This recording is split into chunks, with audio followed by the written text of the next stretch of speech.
दोस्तों, आपको मालूम ही है कि जगन्नाथ जी की रथ यात्रा शुरू हो गई है, लेकिन इस वीडियो में हम बात करेंगे कि क्यों इतनी स्पेशल है ये रथ यात्रा और क्या है जगन्नाथ की चमत्कारी बातें। चलिए बात करते हैं जगन्नाथ की।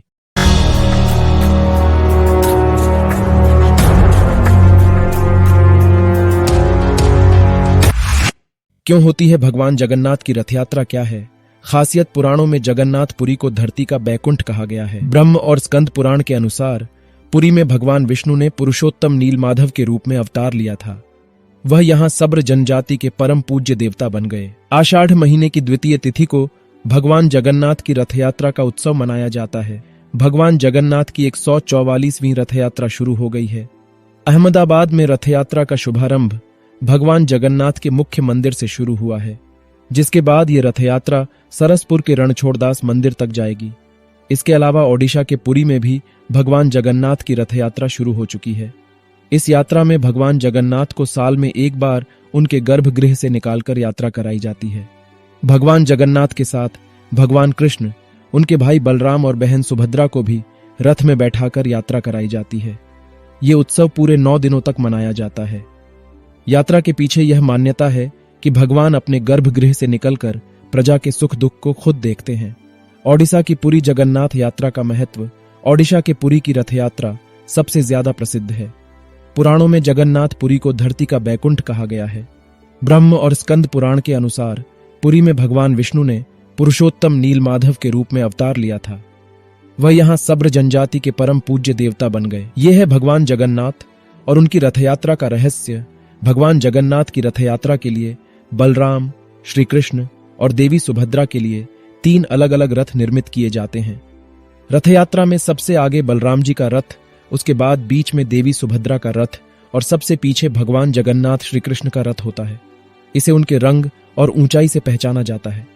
पुरी में बना जगन्नाथ मंदिर भारत में हिंदुओं के 4 धामों में से एक है।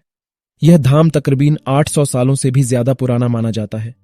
भगवान जगन्नाथ का नंदी घोष रथ 45.6 फीट ऊंचा, बलराम जी का ताल ध्वज रथ 45 फीट ऊंचा और देवी सुभद्रा का दर्प दलन रथ 44.6 फीट ऊंचा होता है। जगन्नाथपुरी मंदिर से जुड़ी कुछ ऐसी चमत्कारी बातें हैं जो सभी को आश्चर्यचकित कर देती हैं। जगन्नाथ मंदिर के शिखर पर स्थित झंडा हमेशा हवा की विपरीत दिशा में लहराता है। इसी तरह मंदिर के शिखर पर एक सुदर्शन चक्र भी है। इस चक्र को किसी भी दिशा से खड़े होकर देखने पर ऐसा लगता है कि चक्र का मुंह आपकी तरफ है। मंदिर की रसोई में प्रसाद पकाने के लिए 7 बर्तन एक दूसरे के ऊपर रखे जाते हैं। यह प्रसाद मिट्टी के बर्तनों में लकड़ी पर ही पकाया जाता है। इस दौरान सबसे ऊपर रखे बर्तन का पकवान पहले पकता है, फिर नीचे की तरफ से एक के बाद एक प्रसाद पकता जाता है। मंदिर के सिंहद्वार से पहला कदम अंदर रखने पर ही आप समुद्र की लहरों से आने वाली आवाज को नहीं सुन सकते। आश्चर्य में डाल देने वाली बात यह है कि जैसे ही आप मंदिर से एक कदम बाहर रखेंगे, वैसे ही समुद्र की आवाज सुनाई देने लगती है। हमने ज्यादातर मंदिरों के शिखर पर पक्षी बैठे और उड़ते देखे हैं। जगन्नाथ मंदिर की यह बात आपको चौंका देगी कि इसके ऊपर से कोई पक्षी नहीं गुजरता। यहाँ तक कि हवाई जहाज भी मंदिर के ऊपर से नहीं निकलता। मंदिर में हर दिन बनने वाला प्रसाद भक्तों के लिए कभी कम नहीं पड़ता। साथ ही मंदिर के पट बंद होते ही प्रसाद भी खत्म हो जाता है। दिन के किसी भी समय जगन्नाथ मंदिर के मुख्य शिखर की परछाई नहीं बनती। एक पुजारी मंदिर के 45 मंजिला शिखर पर स्थित झंडे को रोज बदलता है। ऐसी मान्यता है कि अगर एक दिन भी झंडा नहीं बदला गया तो मंदिर 18 वर्षों के लिए बंद हो जाएगा। तो दोस्तों, ये थी जगन्नाथ जी के बारे में कुछ चमत्कारी बातें। आई होप आपको यह वीडियो पसंद आएगा। अगर आपको ये वीडियो पसंद आया तो वीडियो को लाइक और शेयर करें और मेरे चैनल को सब्सक्राइब करें।